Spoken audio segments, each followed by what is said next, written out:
안녕하세요. 오늘은 길영자의 팔법에 대해서 한번 우리 선생님들과 공부를 한번 해보려고 이 영상을 찍었습니다. 그래서 이 타이틀을 알아두면 좋은 영자 팔법이라고 해두었습니다.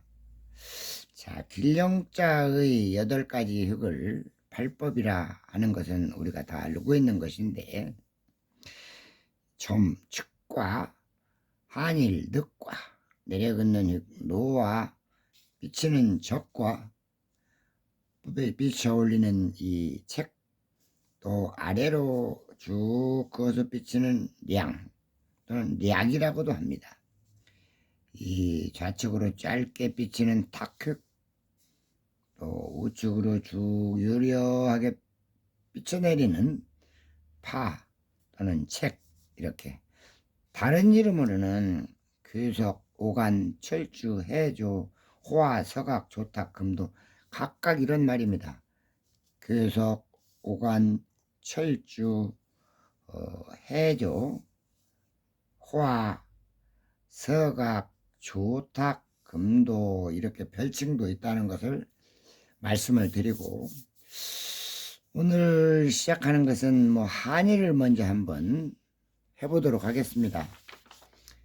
한일은 이와 같습니다. 우리가 늘 공부하면서도 한일에서 많은 실책과 공을 들여도 잘 안 되어서 하면 안 되는 흙이 유도되거나 쓰여질 수가 있습니다. 그 부분을 중점적으로 한번 말씀을 드려보도록 하겠습니다. 먼저 이 한일은 운필 자체가 붓끝을 거슬려서 음봉 또는 장봉 거슬러 들어가서 척필 대서 붓을 일으켜 방향을 바꾸고 쭉 트는 듯 나가면서 다시 쭉 누르면서 마무리를 하는데, 다시 붓을 들어 마무리각을 대서 다시 자기 생긴 곳으로 이렇게 돌아가는 이러한 모양으로 운필을 하는 것이죠. 이때 그러면 이 거슬러 들어가고 대고 모든 흙들의 공정이 하나라도 빠지면 어떻게 될까? 조금 이 한일을 온전하게 구성하는 데는 문제가 있습니다. 그런데 이 한일은 유형적으로 몇 가지로 변화되면서 쓰이긴 하지만 그래도 기본적으로 해서는 안 되는 것들이 있다. 제가 여기에서는 금기의 유형이라고 해놨습니다. 금기의 유형은 하면은 안 된다고 서로 꺼린 것을 모아놓은 것입니다. 이 한일 앞머리에서 특히 우리가 요런 위로 튀어나온 흙들 또는 아래로 이렇게 튀어나온 이런 흙, 요거는 보통 우리가 이렇게 돼서 붓끝이 내려앉고 출발할 때 생기는 것이고, 밑으로 생기는 것은 너무 과격하게 돼가지고 일으킬 때 그냥 붓만 덜렁 일으켜서 가면 이런 모양이 나오지 않습니까? 이때에 붓을 정확하게 여깁해 주어야 그런 흙이 없어진다. 이렇게 온전하게 일으켜서 이 천호를 중봉에 의해서 끌고 나가는 것이 옳은 방법이다라는 것을 말씀을 드리겠습니다. 한일은 참 어려운 흙인데요, 또 앞모양에 이런 예각의 형상으로 너무 각을 눕혀서 쓰거나 너무 세워서 이런 과각으로 쓰는 것도 그렇게 좋은 건 아니다. 모든 운필의 과정은 다 맞았으나 이런 형상으로 만들어지는 것은 금기에 속한다. 금기라고 하는 것은 우리가 금하고 꺼리는 것일 뿐이지 하면 안 된다, 이렇게까지 과격하게 하는 말은 아니지만 그래도 금기도 우리는 글씨 쓸 때 한번 고려를 반드시 해볼 부분이다라는 것을 우리 선생님들이 이해해 주시기 바랍니다. 지금 왼쪽의 이야기를 했습니다. 오른쪽에서도 위로 톡 튀어나온 일명 능각이라고도 합니다만, 이런 부분, 또 오른쪽으로 이렇게 내려왔던 이런 부분도 마찬가지로 오른쪽을 머무를 때에 너무 과격하게 올려서 이렇게 시도를 했다든지, 또는 밑에는 머무르는 과정에 너무 쿵 눌러서 마무리를 하겠다고 해서 이런 모양이 나올 수가 있지 않습니까? 이런 것도 금기에 해당되겠다. 그 다음 또 오른쪽 마무리를 하는 과정에 다 잘 되었는데 너무 눕혀대 가지고 이와 같습니다.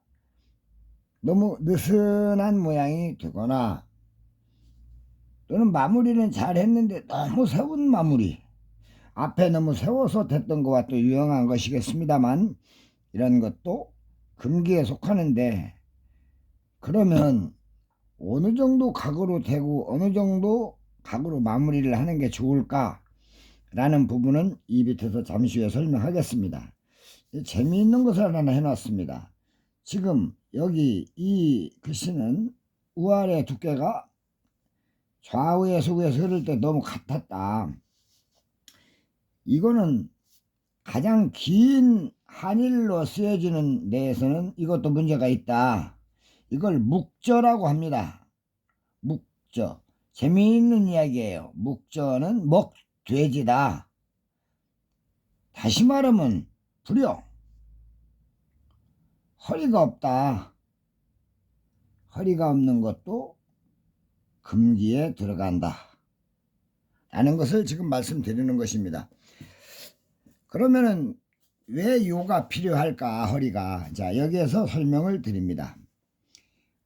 우리 몸에 서 있어서 측면으로 보면 허리가 있듯이, 이렇게 밑면은 약간 휘어진 이런 유형의 모양이 되었습니다. 가장 가운데보다는 좀 왼쪽으로 와도 좋겠고, 오른쪽으로 가는 건 좋지가 않습니다. 여기다가 한번 시소놀이를 시켜 보겠습니다. 여기가 가장 가는 곳입니다.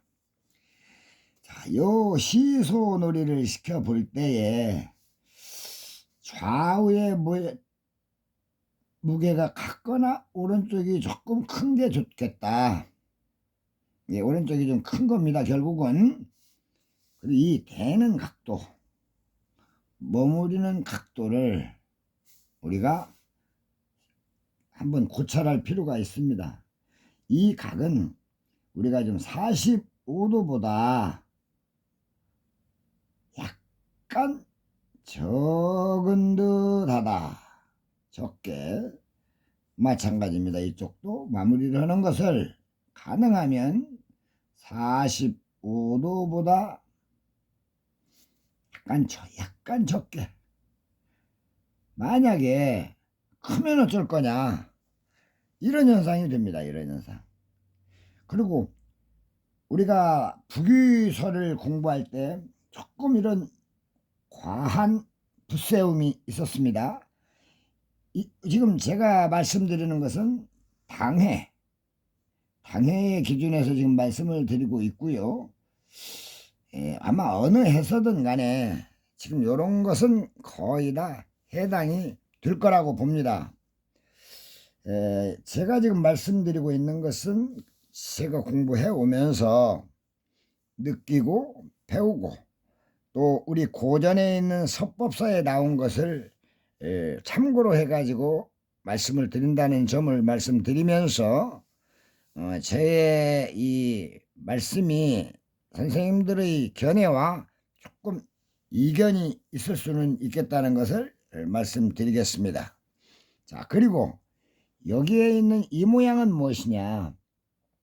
제가 아까 허리가 있는 흙을 만들어라 라고 말씀을 했던 이 흙은 글씨에서 가장 긴 흙에 들어가는 요 한일의 유형을 말씀드린 것입니다.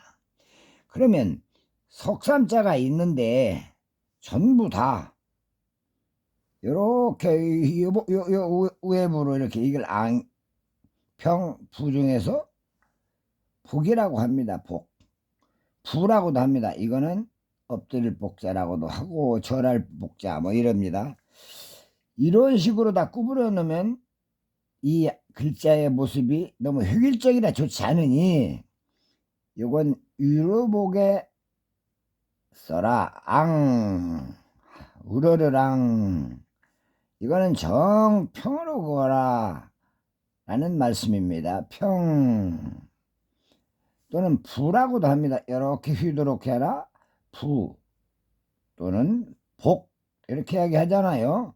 그런데 여기서 이런 평이 복이 주의할 게 하나가 있어서 제가 표현을 한번 해보겠습니다. 잘 가지고 표현을 해보겠는데요. 자, 우회로 이렇게 휘어졌다 하더라도 한 면은 잘 고찰을 해서 직선화가 되게 해라. 여기는 이렇게 우아래가 같이 다 직선이 좋겠다 라는 것이고요. 이 목적어구는 다릅니다. 가장 긴 획은 요 획을 말했으니까 여기에서도 윗면은 직선, 밑면은 이렇게 깎인 듯하게 굉장히 어려운 획 아닙니까 이거? 그래서 이 하얀 여백 통로는 평행이 되면 서로 좋다. 좀 어렵습니까? 이렇게 정교하게 획 3개가 겹칠 때는 해야 된다. 자, 그러면 이렇게 하면 뭐가 안 되어서 하지 말라고 하는 게 생겨났을까? 우리가 시담이라고 하는 이런 물지개를 지고 갈 때 사람이 여기에서 물지개를 지고 갑니다. 가는데 이곳에 물동이를 메고 가는 것과 같이 그냥 같이 우아래가 휜 것을 시담이라 합니다. 시담. 그래서 이렇게 한 번에 휘어진 이런 획은 좋지 않다. 시담이니까 이건 병필입니다. 병필은 하면 안 되는 것입니다. 이 금교와는 문제가 다릅니다. 병필. 자, 그러면 다른 건 또 없을까? 학슬이라는 병필이 있습니다. 우아래로 이렇게 머물러져서 요거 절곡 학슬, 이건 절곡이라 하는 게 맞겠습니다. 죽절이라고도 하겠습니다. 죽절. 그러니까 이 죽절을 하는 것은 또 좋지가 않겠다. 대를 잘라다 놓은 것 같이 우아래로 같이 휘지 말아라. 이런 얘기입니다. 요 2개는 병필과 금기에 같이 속하는 것입니다. 그러니까 이거는 한의를 할 때 매우 주의해야 되는 부분입니다. 자, 그리고 여기에서 한 가지 더 설명을 하고 넘어가고 싶은 것은 요겁니다. 오른쪽이 가면서 조금 올라가게 쓰여지지 않습니까? 우리가 해서해서. 그러면 여기서는 오른쪽이 조금 무거운 듯하게 올라갔으니까 좌측보다는 여기는 동생네 동네, 여기는 형님 동네, 이렇게 오른쪽이 약간 무거운 듯 처리를 하는 것이 좋겠다는 말씀을 드립니다. 중요한 것입니다. 다시 한번 여기서 중요한 거, 이 허리가 요가 어디쯤 붙는 게 좋을까? 딱 중앙보다는 그래도 왼쪽으로 치우쳐는 중심이 좋겠다는 말씀을 참고로 드리겠습니다. 물론 이 이외에도 한일에 대한 이론이 굉장히 많습니다. 사실은 한일 하나를 잘하면 모든 획을 다 잘할 수 있다고 하지 않습니까? 또 모든 글씨는 한일로 통한다는 말씀이 있지 않습니까?